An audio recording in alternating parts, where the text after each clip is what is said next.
Spilett! Déjà là, Cyrus? Vous êtes aussi impatient que moi de fausser compagnie aux sudistes. Impatient de rejoindre l'armée de l'Union, oui. Le fait est que nous devons tout avancer d'une heure. Nous ne sommes pas prêts. Comment voulez-vous qu'on fasse? Ce n'est pas moi qui veux. Vous voyez ces hommes? Ce sont ceux de Foster, des sudistes enragés. Ils viennent de charger la nacelle.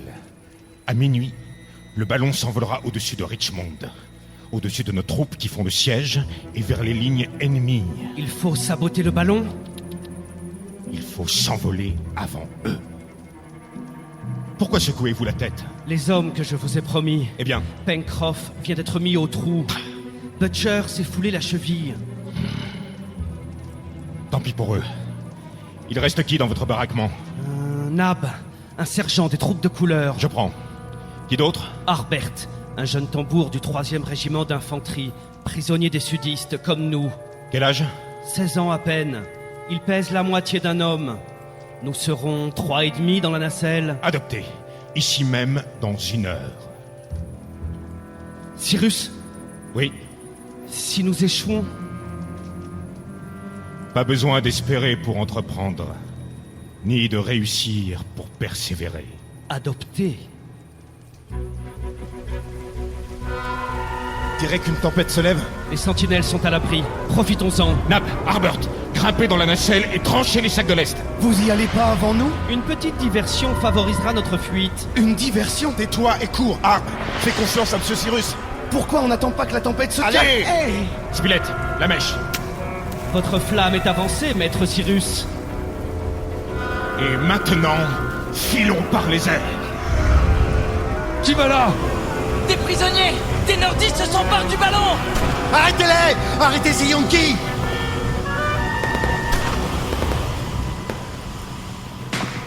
D'abord, je suis resté les yeux fermés, la trouille au ventre. Le ballon prenait de l'altitude. Blotti dans la nacelle, j'ai entendu siffler les balles des sudistes. Quand j'ai senti qu'on était assez haut, je me suis redressé. J'ai rouvert les yeux. Les barils de poudre incendiés par Cyrus explosaient un à un. La grande place de Richmond rougeoyait sous les flammes. Tout autour, la ville assiégée était tapie dans l'ombre. Les tentes de l'armée de l'Union l'encerclaient comme des petits triangles en papier. Notre évasion avait réussi, on était libre. Si on m'avait dit à ce moment-là que pendant 4 ans, je verrais plus rien des États-Unis...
Le 24 mars 1865, ça faisait 5 jours qu'on dérivait depuis notre envol de Richmond.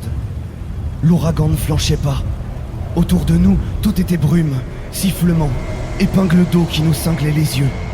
Et au-dessous, battus par les vents... La mer est sous la nacelle! À moins de 500 pieds. Jetez du lest. Il y en a plus! Armes, munitions, vivres, jetez tout. Tu parles d'un premier voyage en ballon.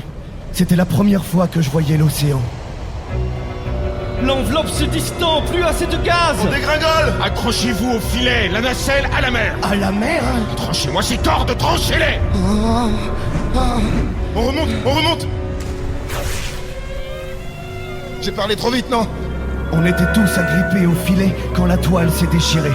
Spilett a hurlé. Terre! Nab... Du sable. Un rivage. On est sauvés. Cyrus est plus dans le filet.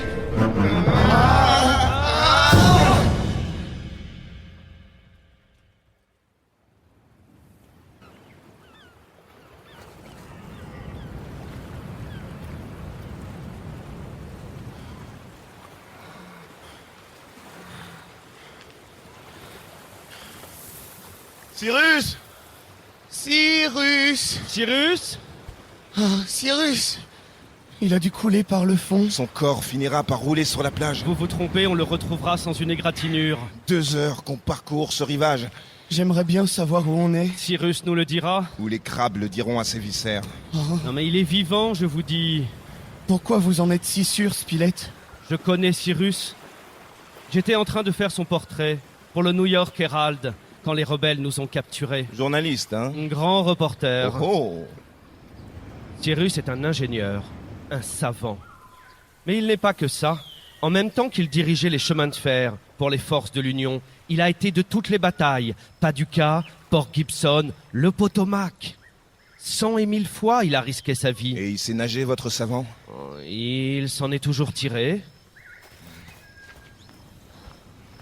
Tu vois quelque chose, Harb? Ce sommet enneigé, au-delà de la forêt.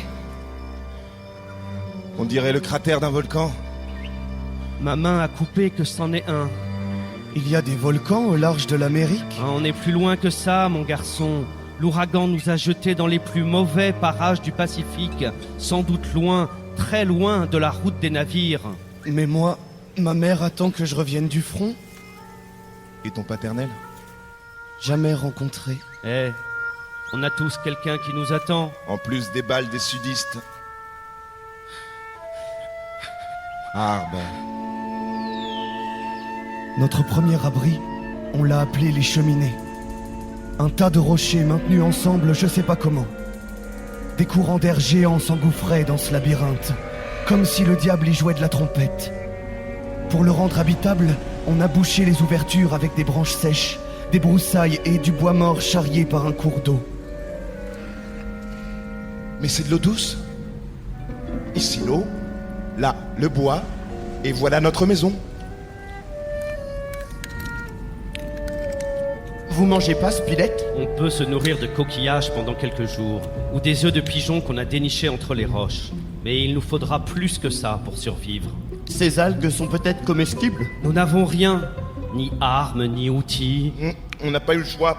On a tout flanqué à l'eau pour alléger la nacelle. Sauf votre pipe, monsieur Spilett. Exact. Mais sans tabac, je risque de devenir fou. Peut-être qu'il en pousse quelque part si on cherche bien.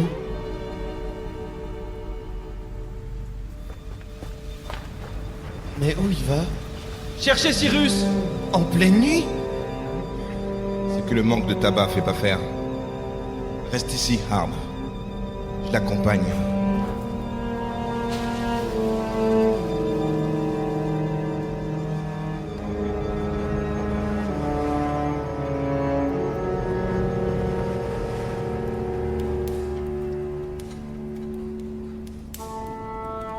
Je suis resté seul aux cheminées pour nourrir le feu qu'on devait à notre dernière allumette. En prêtant l'oreille, je pouvais entendre les lames tonner contre la lisière d'écueil.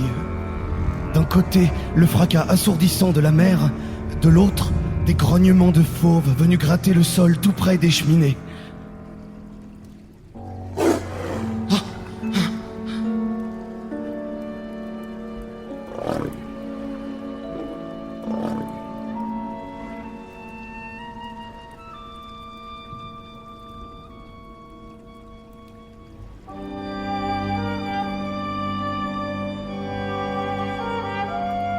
À l'aube, transi de froid et de peur, j'ai vu revenir Nab et Spilett. Ils soutenaient Cyrus dont le corps semblait se cramponner à la vie. Vous l'avez trouvé où? Dans une grotte, au milieu des dunes, Allongé sur un lit d'algues sèches. à plus d'1 mille de la côte. Il a échappé à la noyade et marché aussi loin? Inexplicable. À croire que la main de la Providence l'a tiré d'affaire, puis mis au sec et à l'abri.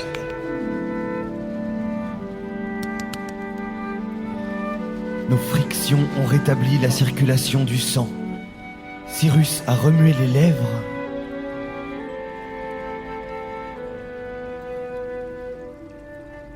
C'est une île ou un continent?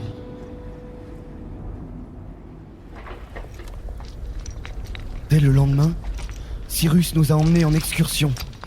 Il voulait gravir le mont qui s'élevait, d'après lui, à 3500 pieds au-dessus du niveau de la mer.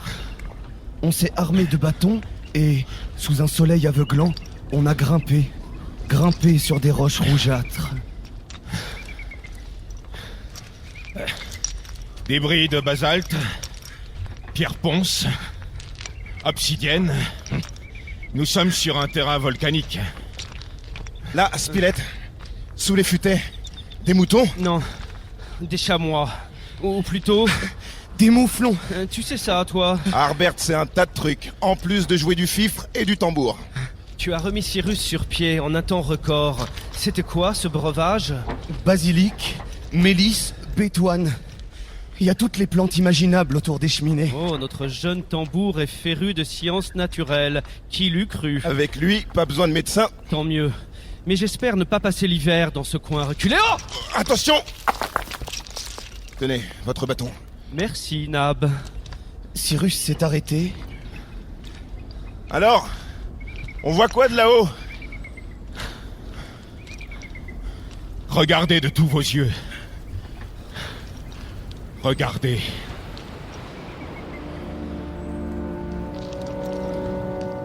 J'ai gravi les derniers mètres jusqu'au sommet. Mon ombre maigrelette tremblotait sur les anciennes coulées de lave, les débris de basalte et les filons d'obsidienne. Voici le cratère, sans grondement, sans vapeur, sans sulfure. Autrement dit, un volcan éteint. Avec vue imprenable sur... La mer. Partout, la mer.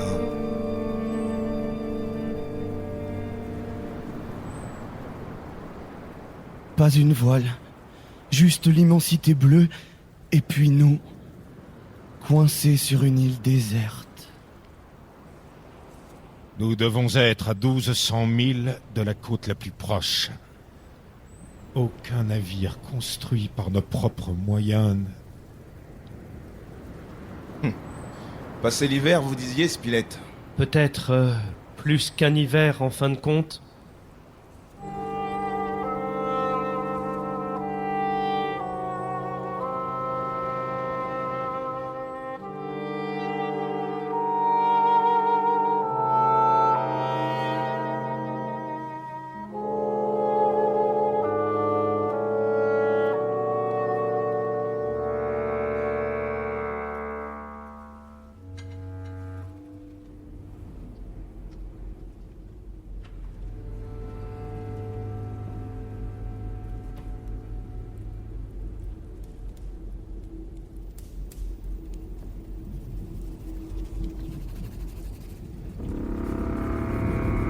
Eh bien, Spilett, ce plan... Je crois que je l'ai cette fois. L'île ressemblait à un animal fantastique. Un genre de monstrueux ptéropode endormi à la surface de l'océan. Montrez. Spilett manie aussi bien le crayon que la plume. Je vois les caps, les rivières, les forêts, Je dirais qu'il ne manque rien. Si, il manque les noms. les noms. Nous devons baptiser ces lieux d'un langage commun. À l'image de notre pays. Entre le nord et le sud, il y a quoi de commun dans notre pays? Sur un champ de bataille, le sang qui coule est toujours de la même couleur. Harbin. Mes amis, la main du Tout-Puissant nous a jetés sur cet étroit coin de terre. C'est ici que nous allons vivre. Longtemps, peut-être. Cyrus a raison. Mont Franklin. Nab, Lac Grant. Spilett, P. Washington. Harbert, Rivière de la Grâce. Cyrus. baie de l'Union. Plateau de grande vue. Îlot du salut. Inscrits sur la carte, ces noms nous rendaient l'endroit moins hostile. Mais le littoral et ses contours capricieux, accidentés, pleins d'embûches, ne faisaient guère penser à la grâce ou au salut. Alors on les a nommés autrement. Cap Mandibule. Cap de la Griffe. Golfe du requin. Promontoire du reptile. À la fin de ce bestiaire, Cyrus a repris la main. En attendant d'être rapatriés, nous aménagerons tous les recoins de l'île. Nous en ferons une petite Amérique. Et quand nous l'aurons rendue habitable, quand nous l'aurons enfin civilisée, nous irons l'offrir au gouvernement de l'Union. Hurrah pour l'île! L'île! Il fallait lui donner le plus beau des noms, celui qui incarne la cause du Nord, contre l'esclavage et pour la justice. L'île Lincoln! Adopté.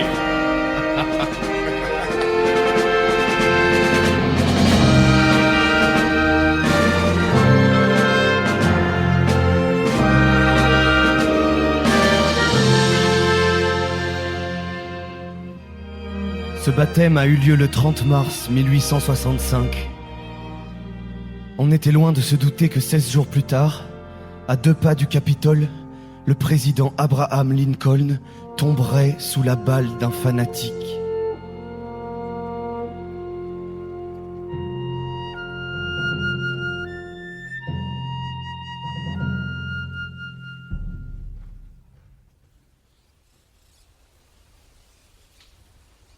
Si j'avais pu écrire à maman, je lui aurais dit « Jour après jour, au fil de nos explorations, l'île Lincoln nous révèle ses richesses insoupçonnées, sa faune aussi prodigieuse que sa flore. » Hé, Nab, Hein? derrière toi, Des autruches? des casoirs à nuque bleue.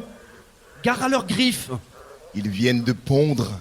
Des œufs géants? À nous les omelettes. Allez, oust! Allez, allez. Quant à moi, je suis comme dans un herbier géant.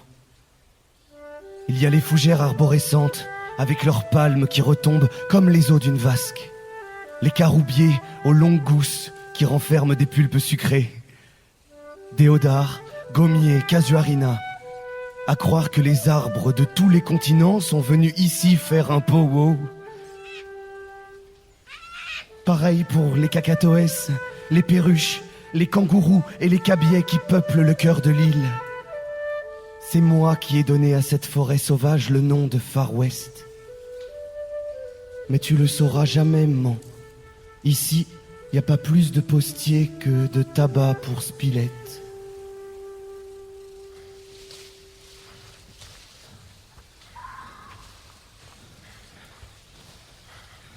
Je propose une halte sous ces bambous. Cyrus va se demander ce qu'on fabrique. J'en doute.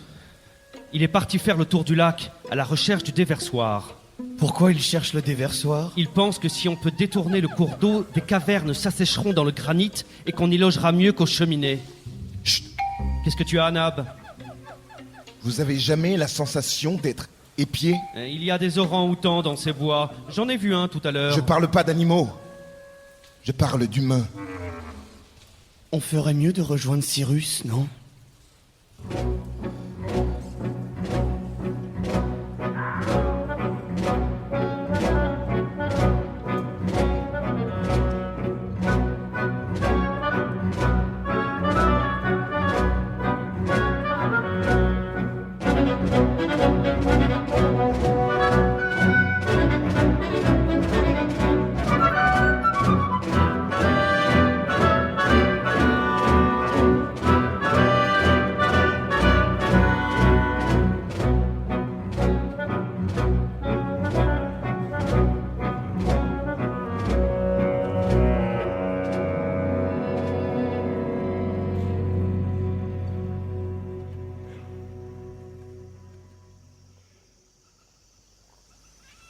Le lendemain, au bord du lac, Cyrus a déposé sous nos yeux des pierres de couleurs et de tailles différentes.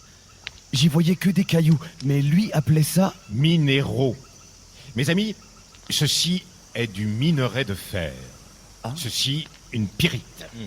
Ça, c'est de l'argile. Ça, de la chaux. Et ceci, c'est du charbon. Voilà ce que nous donne la nature. Ça part dans le travail commun. Ça en fait de la poussière. Et maintenant, il Lincoln, à nous deux. Au commencement, il y a le feu. Qu'est-ce que vous faites avec ma montre, Cyrus? J'assemble nos deux verres de montre en une seule lentille. Je dirige les rayons solaires sur cette mousse bien sèche d'eau. Combustion. Wow. Plus besoin d'allumettes?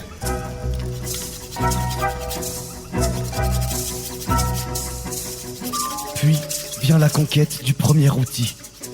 Désolé pour ton bracelet, Harb. Tu y tenais beaucoup?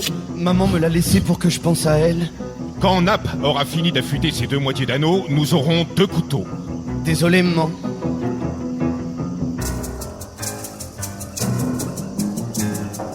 Ensuite, les arcs et les flèches.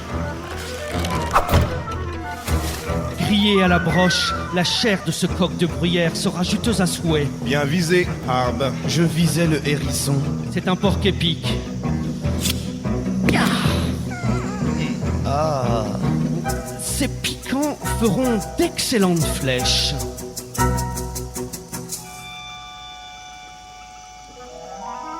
Au tir à l'arc, je suis vite devenu aussi adroit que les autres. Pendant qu'ils construisaient une pirogue dans le creux d'un sapin, je m'entraînais dans le bois du jacamar. On l'appelait comme ça parce qu'il regorgeait de ces petits oiseaux au plumage rude, plein de reflets métalliques.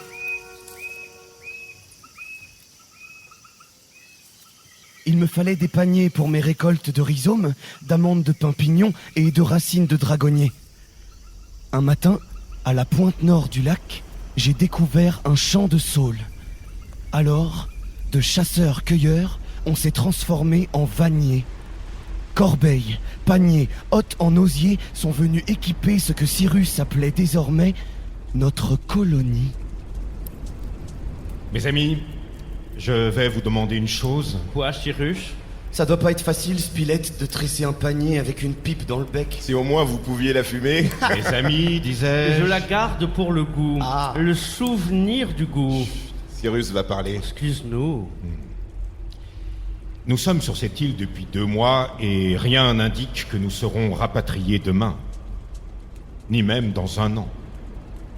Alors, faisons-nous à l'idée que nous ne sommes plus des naufragés, mais bien des pionniers, venus ici pour coloniser. Suffit pas de donner un nom yankee à chaque coin de terre pour qu'il nous appartienne. Si l'île ne nous appartient pas, à qui veux-tu qu'elle soit?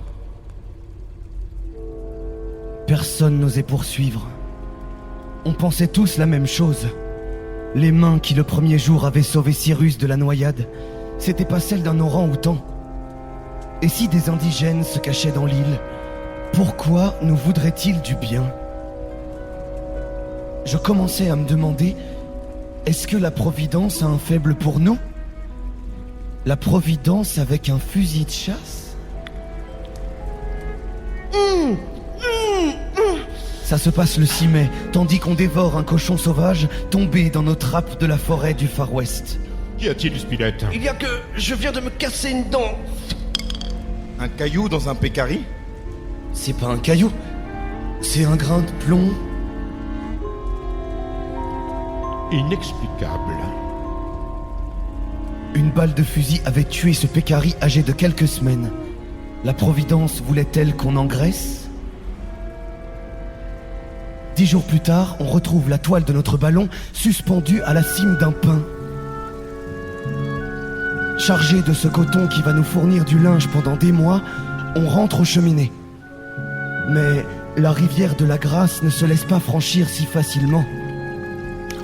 On songe à abandonner notre butin lorsque...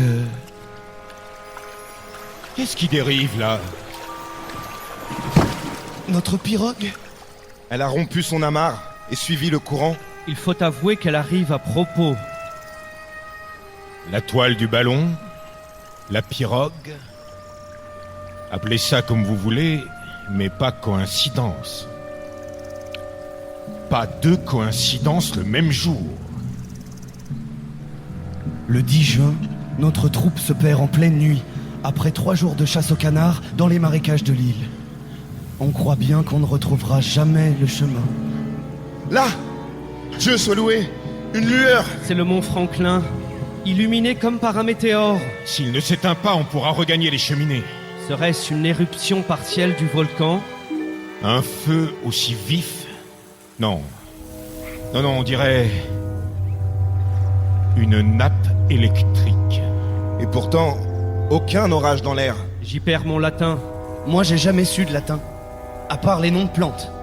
Caladium macrorhizome, Caryophyllus, Eugenia cauliflora, Eugenia pimenta, Eucalyptus gunei, Allez, droit devant. Eucalyptus robusta, En route. Hibiscus heterophyllus. Arbe! On rentre.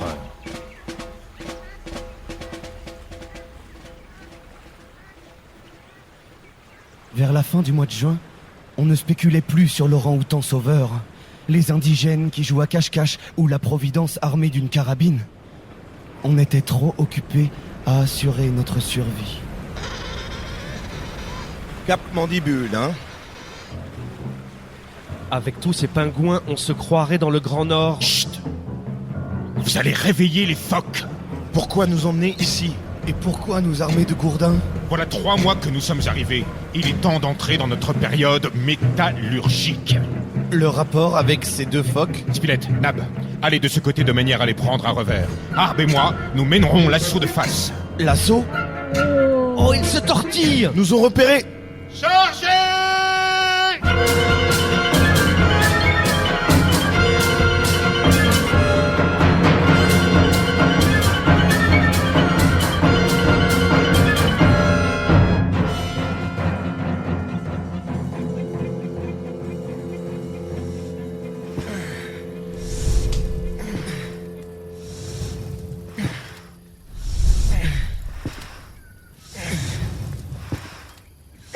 Cyrus n'est pas un dieu, mais il est assurément plus qu'un homme. Pourquoi vous dites ça? Il ne me serait jamais venu à l'idée de transformer des peaux de phoque en machines soufflantes. Notez cela, monsieur Spilett. Vous qui tenez la chronique de notre séjour dans l'île. Le New Lincoln Herald, en vente sur abonnement. Les soufflets de forge, munis des tuyaux en terre que nous avons fabriqués dans notre four à poterie, vont nous permettre d'injecter l'air au milieu du minerai. Pour ça que vous m'avez fait empiler tout ce tas de cailloux? De charbon et de minerai. Sous la masse d'air projetée par notre machine, le charbon va se transformer en acide carbonique, puis en oxyde de carbone. Transformation chimique qui donnera du fer pur. Simple comme bonjour. Pas si vite. Ce n'est pas à l'état de fer pur que le métal peut rendre de grands services, mais à l'état d'acier. En chauffant le métal avec du charbon en poudre dans un creuset fait en terre réfractaire, on obtiendra de l'acier. Travaillé au marteau, chauffé au rouge et plongé dans l'eau froide, on en fera des barres de fer, fer de hache, scie, pince, pioche, pelle, Cyrus était un livre toujours ouvert. pince, Grâce à lui et aux efforts de chacun, pelle, on n'était jamais démunis face à la nature. pince, pioche, pelle, pic, clou.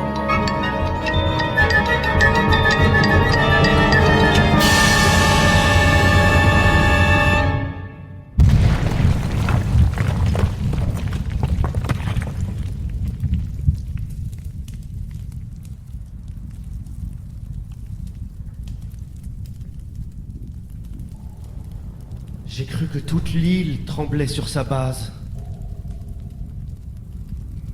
Les jacamars ont dû tomber de leur perchoir. Il fallait bien ça pour éventrer la berge du lac. Et vous n'avez utilisé que 10 litres de ce produit, Cyrus? Cette... comment vous l'appelez déjà? Nitroglycérine. Arbe, tu étais loin d'imaginer ce que Cyrus allait faire des plantes marines que tu as recueillies, séchées et brûlées, pas vrai? Je m'étais jamais penché sur leur qualité explosive. Les goémons et les varechs n'ont servi qu'à fournir la soude naturelle. Sans la graisse des phoques et sans le gisement de salpêtre que nous avons découvert au pied du mont Franklin, je n'aurais rien fait sauter du tout. 3 semaines de préparation, 25 minutes de mise à feu et Boum. Le résultat est là. Ce fameux déversoir n'est plus un mystère. Les eaux du lac s'épanchaient bien dans la mer, à travers le massif granitique. Granite House. Comment? Le palais de granit. Ainsi s'appellera notre nouvelle demeure. Vous voulez qu'on emménage ici? Dans une caverne d'où les eaux viennent de se retirer? Pas juste une caverne. Levez vos torches et regardez de tous vos yeux. Regardez ce féerique alhambra creusé dans un massif de granit.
Le 24 mars 1866, cela faisait 1 an jour pour jour que l'ouragan nous avait jetés sur l'île Lincoln.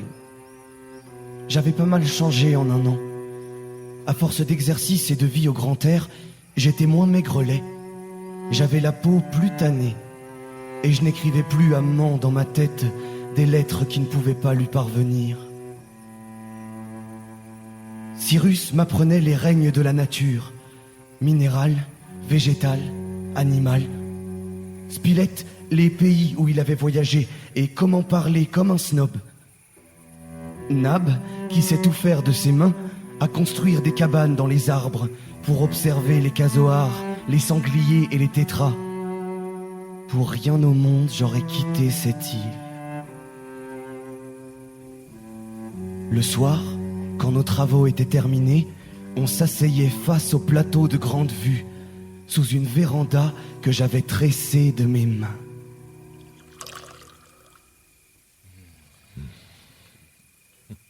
Depuis que j'avais découvert des tiges de tabac dans le sud du Far West, Spilett me vouait une reconnaissance éternelle. Une pipe toute bourrée, enfin. Divine Providence. Arbe, je te revaudrai ça. Entre nous, désormais, c'est à la vie, à la mort. On blaguait, on causait à cœur ouvert. Puis, les souvenirs du pays venaient fouetter nos pensées, comme un violent ressac. La guerre de sécession avait-elle pris fin? La cause du Nord avait-elle triomphé de l'esclavage? 40 acres et 1 mule. Ouais. Tout ça de terrain à cultiver et 1 mule pour la charrue. C'est ça que le général William Tecumseh Sherman a promis aux esclaves libérés et à ceux du Nord qui se sont enrôlés. Tu penses que Lincoln tiendra cette promesse? Aussi longtemps qu'il sera en vie, je suis sûr qu'elle sera tenue. Et si ce n'est pas le cas, Nab, tu feras quoi? Tu resteras dans l'armée? Non. Non, j'étais de la chair à canon. Payé moins que les autres pour raison de couleur. 25e régiment des troupes de couleur. Merci, pas envie de rempiler. Mes yeux ont croisé ceux de Nab. J'ai senti qu'il était ailleurs, avec les siens qui s'étaient risqués sous le feu de la mitraille. J'ai sorti mon fifre, taillé méticuleusement dans un tuyau de bambou, et j'ai joué pour Nab et pour tous ceux qui ne pouvaient pas nous entendre.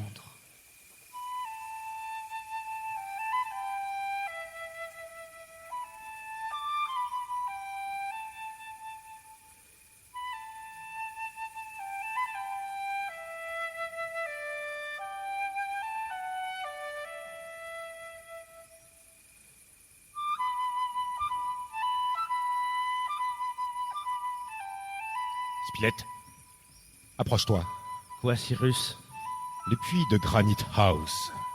Je t'ai vu t'y pencher. Ce conduit étroit aboutit à la mer.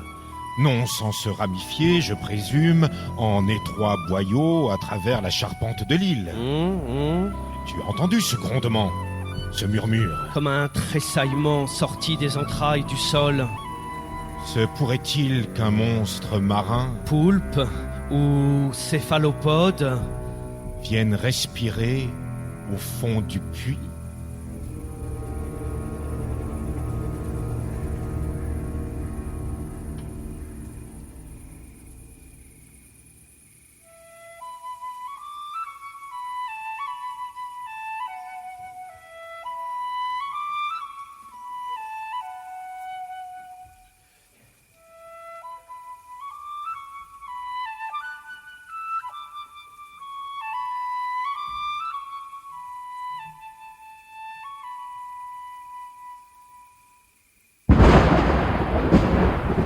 Notre second hiver sur l'île Lincoln a été ponctué de tempêtes et de bourrasques. Pour échapper au froid intense, on est resté cloîtré à Granite House. Au mois d'août, qui est comme février dans les zones boréales, nos excursions ont repris. Tandis qu'il ramassait des huîtres à la pointe du Cap Griffe, Par ici, regardez. Nab a fait une découverte étrange. Allons bon, une caisse et 2 barils enfoncés dans le sable. Il y aura eu un naufrage pendant la tempête? Vous voyez une épave, vous? Non, je vois une caisse et 2 barils enfoncés dans le sable. Les barils sont vides. Ils ont servi de flotteurs. Transportons la caisse à Granite House. Une fois rentré, on a forcé le couvercle et découvert un tas d'outils en parfait état. Une enveloppe en zinc qui doublait l'intérieur de la caisse les avait protégés de l'eau de mer. 2 haches de bûcheron, 10 sacs de clous et de vis, 2 fusils à capsule, Un sextant, une longue vue, 2 bouilloires, 3 rames de papier blanc. Et même une Bible. tout ce qui nous manquait. La Providence nous a entendus. la Providence, ou quelqu'un qui se dérobe à nous. C'est curieux. Une page de l'évangile est pliée sur un verset. Un verset marqué d'une croix rouge. Lis à voix haute, Harbert. Je me suis penché pour lire. J'ai cru sentir une présence. Le souffle d'un inconnu sur ma joue. Demandez, on vous donnera. Cherchez, vous trouverez. Frappez, On vous ouvrira.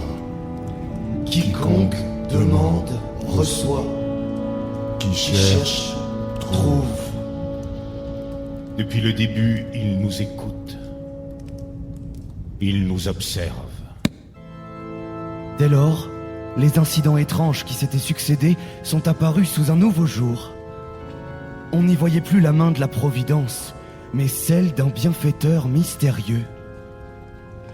Ce protecteur invisible, dans quel lieu secret avait-il construit son repère? Sous les blocs noircis par le passage des feux anciens, 1000 cavités, 1000 sombres tunnels pouvaient l'abriter. Allons le dénicher. Ne laissons pas une excavation, pas un trou inexploré.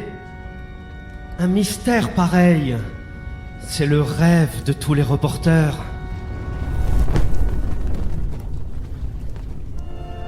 Tout le long du printemps et jusqu'au début de l'été, on a parcouru d'obscures galeries. On y promenait des résines enflammées, on en sondait les profondeurs, sans trouver la moindre trace du génie de l'île. De ces expéditions, pourtant, on n'est pas rentré tout à fait bredouille. Le 2 décembre 1866, alors que nous étions sous les contreforts du mont Franklin, une surprise de taille nous attendait. Chut! Qu'y a-t-il, Cyrus? Le silence n'est pas absolu. Écoutez! C'est comme un bouillonnement sourd. La muraille est brûlante. Le volcan. Il n'est pas totalement éteint.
De ce jour, même notre solide demeure de Granite House ne nous paraissait plus un abri suffisant.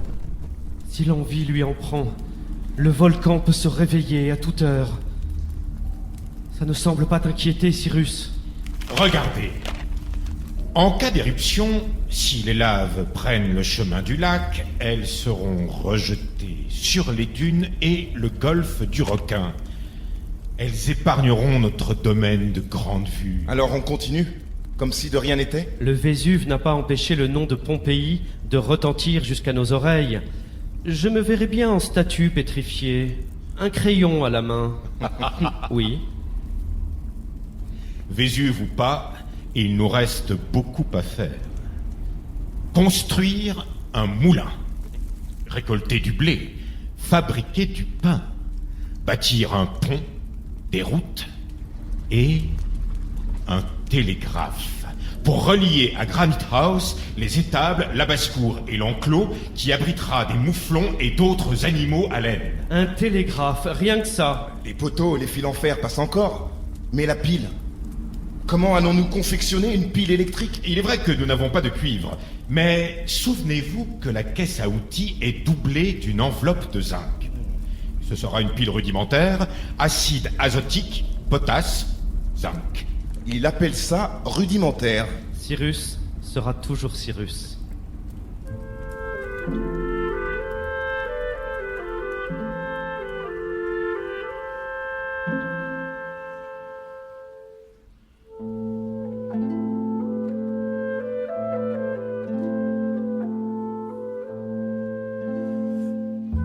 Les mois, les saisons ont passé. 2 années entières ont été employées à accomplir le programme de Cyrus. 2 années pendant lesquelles les ressources de notre colonie, bois, charbon, céréales, se sont accrues de jour en jour.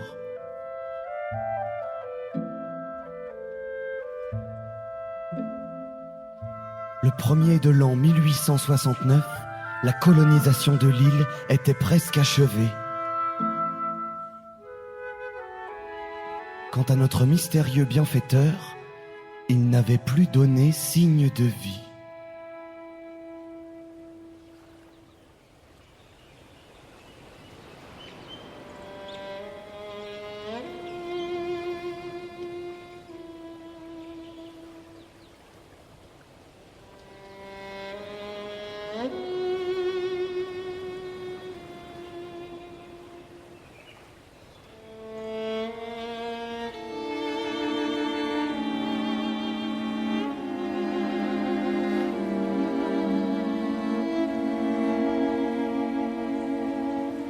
Spilett, Nab, Harbert.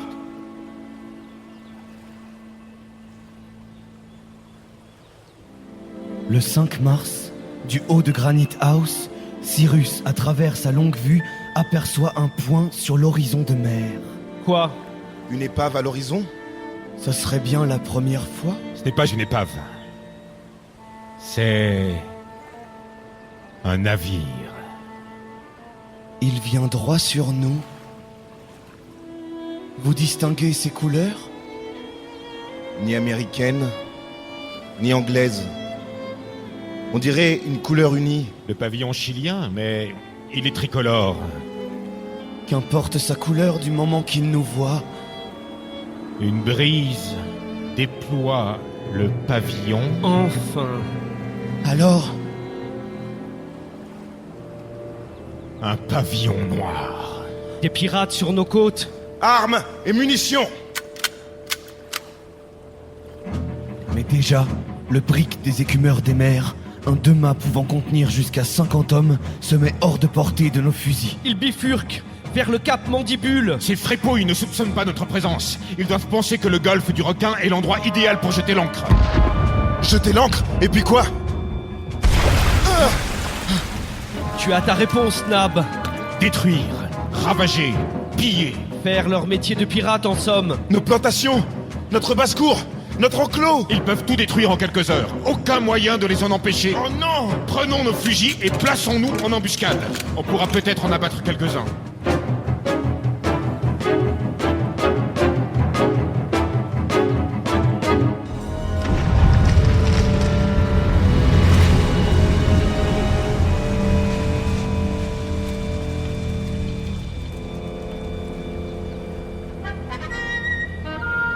l'instant où le navire franchit le cap Mandibule, un bruit formidable se fait entendre.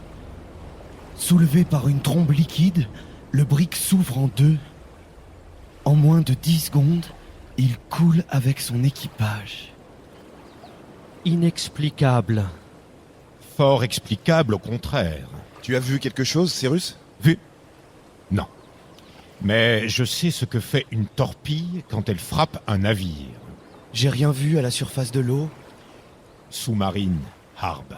Une torpille sous-marine. Les jours suivants, on a fondu comme des rapaces sur le brick des pirates. On a pris tout ce qui pouvait servir de la cargaison et du gréement, sans toucher aux cadavres que l'eau de mer avait boursouflés, violacés et blanchis. Je me croyais loin de la guerre, mais la guerre sait retrouver ses enfants. Un soir, sous un ciel d'orage, Cyrus a repêché un cylindre de fer qu'il a rapporté à Granite House. Ça ne vous dit rien? Si la lune s'émiettait dans nos lacs, on en ramasserait de ces bouts argentés. Vous ne croyez pas? Notre journaliste est un peu poète. La balistique est plus terre à terre. Ce cylindre est tout ce qui reste d'une torpille. Américaine? Une arme de l'Union? Si nous en avions d'aussi redoutables, nous aurions gagné la guerre depuis longtemps. Qu'est-ce qui te fait sourire, Harb? Notre protecteur invisible. Jamais bien loin quand on a besoin de lui. C'est notre télégraphe. L'aiguille s'affole sur le cadran. Une phrase en morse. Spilett, tu relèves? Je suis en train. D'où est-ce qu'il écrit? De l'enclos? Le génie de l'île, dans notre enclos, je l'imagine mieux caché que ça. C'est une phrase infinie ou quoi? Le message tourne en boucle, au cas où on le manquerait. Qu'est-ce qu'il dit? Suivez le fil. On a suivi le fil qui menait au mystérieux inconnu. À notre ligne télégraphique, il avait raccordé sa propre ligne, entourée d'une substance isolante tel un câble sous-marin. Tantôt en appui sur les basses branches, tantôt déroulé au sol, c'était comme une guirlande tendue d'arbre en arbre.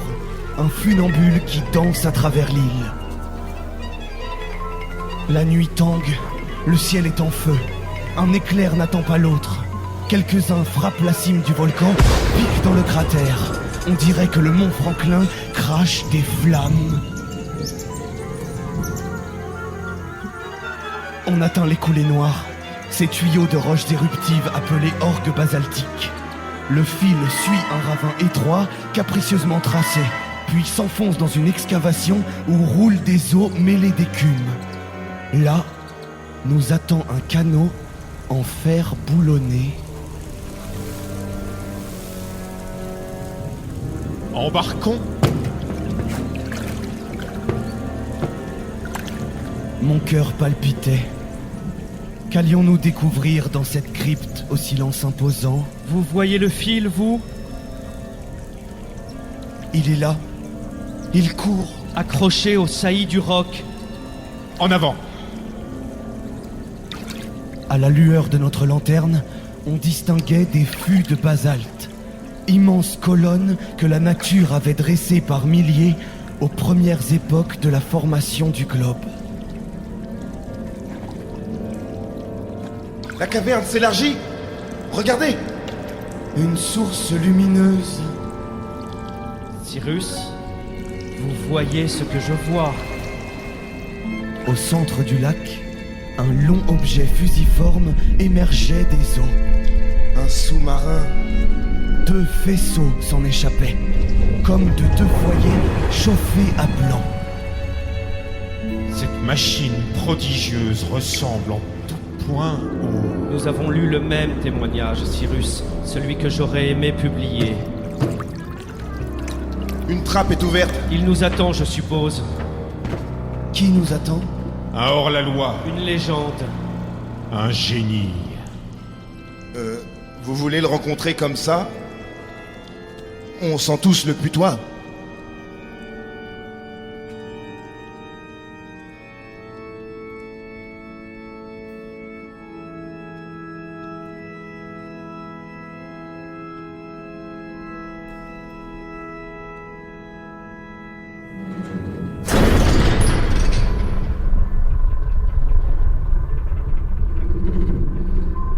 messieurs.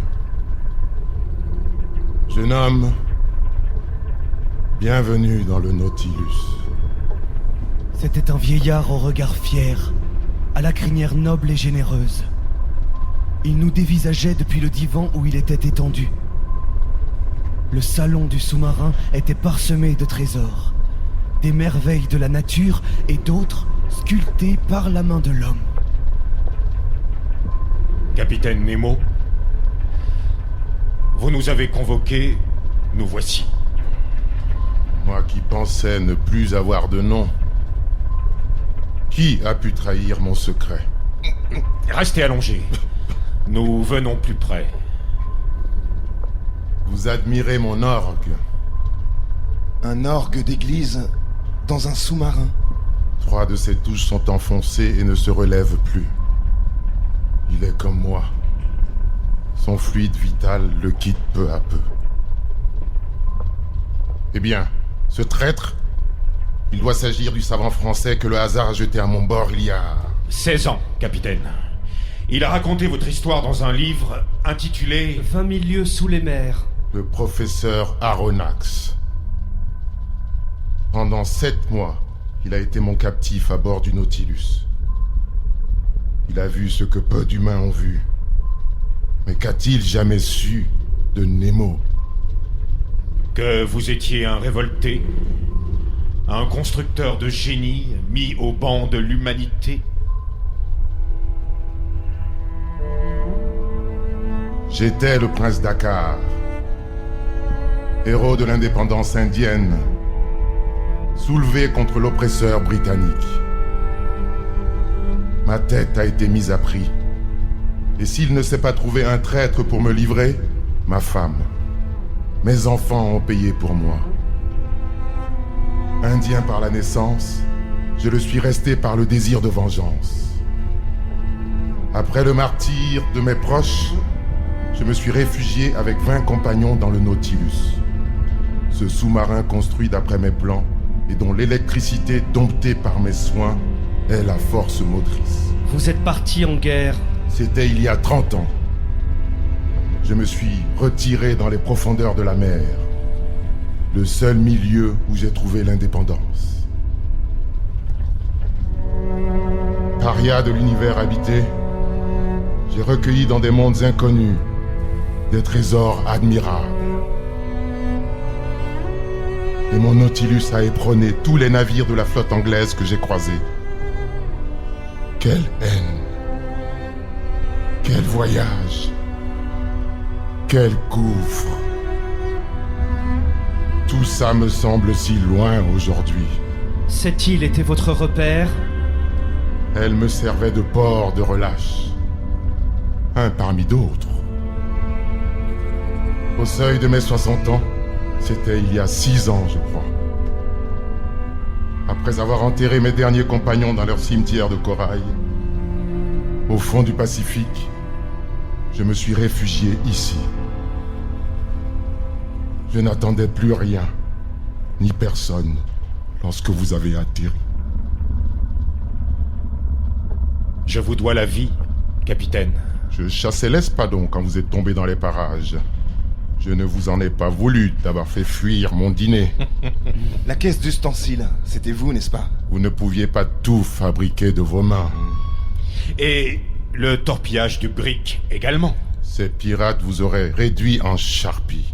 Le grain de plomb dans le Pécari. Notre pirogue arrivait comme par magie. Le mont Franklin illuminé comme un phare. Je plaide coupable. Pour tout cela, et pour bien d'autres choses encore. Vous nous écoutiez par le puits de Granite House? C'est par là, en effet, que j'ai entendu vos rêves, vos projets, appris qui vous êtes et de quelle étoffe vous êtes fait. Notre dette envers vous est immense. Attendez de savoir ce qui se prépare. De quoi parlez-vous? Depuis un moment, un travail s'accomplit dans les couches inférieures de l'île. Les forces souterraines se sont réveillées, la charpente sous-marine s'est disloquée, la couche minérale a été percée. La paroi qui de cette crypte naturelle se prolonge jusqu'au volcan est sillonné de fractures et de fentes. Des gaz sulfureux s'en échappent. L'éruption est imminente, et on refusait d'y croire. Est-ce une question de mois? De semaines? De jours, d'heures peut-être. Mais l'éruption n'est pas le plus à craindre. Quand la mer se précipitera à travers la paroi de cette crypte, quand elle pénétrera par la cheminée centrale jusque dans les entrailles de l'île, où bouillonnent les matières éruptives, ce jour-là, L'île Lincoln sautera. comme sauterait la Sicile si la Méditerranée se jetait dans l'Etna. Pouvons-nous fuir à bord du Nautilus? Il ne peut plus quitter cette caverne. Ah, Un exhaussement des roches obstrue la sortie. Le Nautilus sera mon cercueil. De quoi mourrez-vous, capitaine? Je meurs d'avoir cru que l'on pouvait vivre seul. Mais ce ne sera pas sans vous laisser quelque chose. Je sais que la justice vous est plus chère que tout. Et puisque vous avez lutté pour abolir l'esclavage, puisque d'autres luttes vous attendent, vous qui représentez si honnêtement l'humanité, prenez avec vous ce coffret. Il renferme pour plusieurs millions de diamants et une collection de perles recueillies par mes amis et moi au fond des mers. sommes-nous dignes de recevoir? Pas de coquetterie. Messieurs, ce trésor est une charge, celle d'œuvrer au bien de tous. Allons, quittez le Nautilus avant qu'il ne se referme sur vous.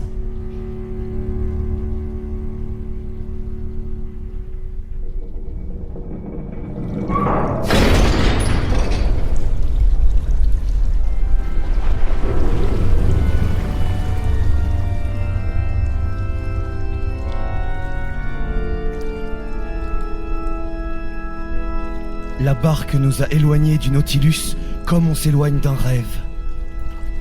Selon la volonté de Nemo, le sous-marin s'enfonçait dans la nappe liquide. Le dieu caché de l'île, l'être tout-puissant qui s'était penché sur nous avec bienveillance, avec miséricorde, emportait ses secrets. Il nous a sauvés tant de fois. Et il n'est déjà plus. Paix à son âme.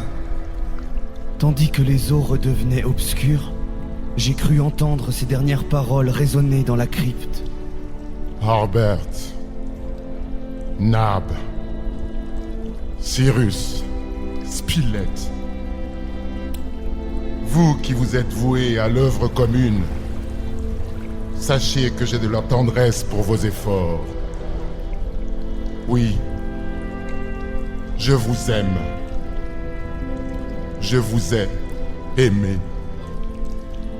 Il n'avait pas dit « mon enfant », mais sa voix belle et grave avait remué quelque chose en moi, comme si je venais de perdre mon plus précieux soutien.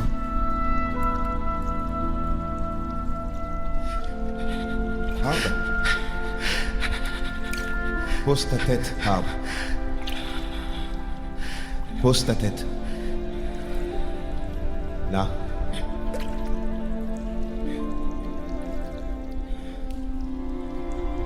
À quoi tu penses? Demain, j'aurai 20 ans.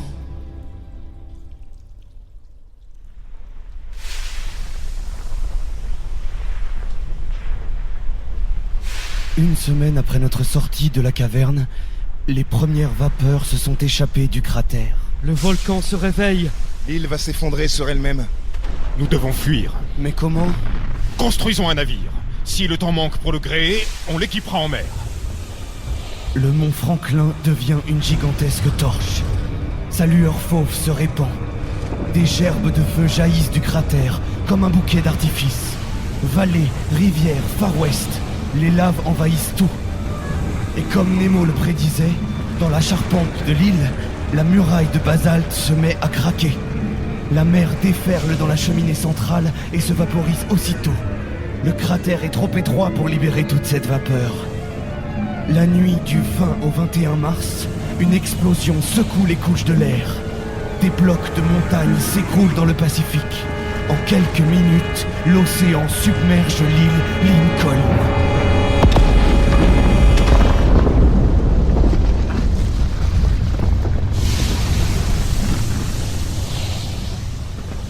Du bateau qu'on avait commencé à construire, notre seule chance d'échapper au cataclysme, il ne restait que des cendres, englouties.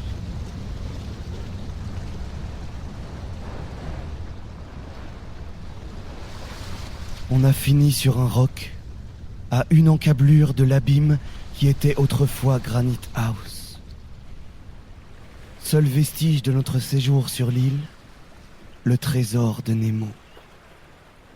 Hé, là-bas, un navire, il vient vers nous.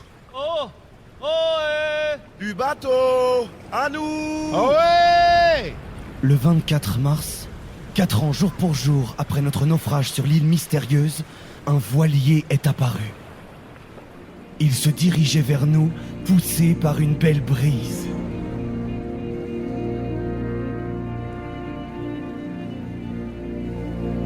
Le voilier s'appelait le Providence. C'est à son bord que j'ai entendu les mots échangés par mes compagnons. Ces mots qui devaient décider de notre avenir. Puisqu'à ce qu'on nous dit, la guerre est finie, notre patrie enfin pacifiée, pourquoi ne viendrais-tu pas vivre dans l'Iowa, Nab? Tu penses à ce grand domaine que Cyrus et toi vous allez acquérir grâce au trésor de Nemo? Ce sera comme une île en terre ferme. Nous y refondrons tout ce que nous avons perdu sur l'île Lincoln. Sans Dieu caché cette fois. Nab hésitait. On allait rentrer au pays, mais ce pays était-il le même pour tous? Ou bien iras-tu dans le sud, réclamer les 40 acres que l'on t'a promis? 40 acres et une mule. Dis oui, Nab. Viens en Iowa. Vous l'appellerez comment ce domaine? Lincoln peut-être. Sinon quoi? Je sais, moi. Je sais comment se nomme cet endroit, sans Dieu, sans maître, et où les volcans ne se réveillent jamais. Il s'appelle l'Utopie.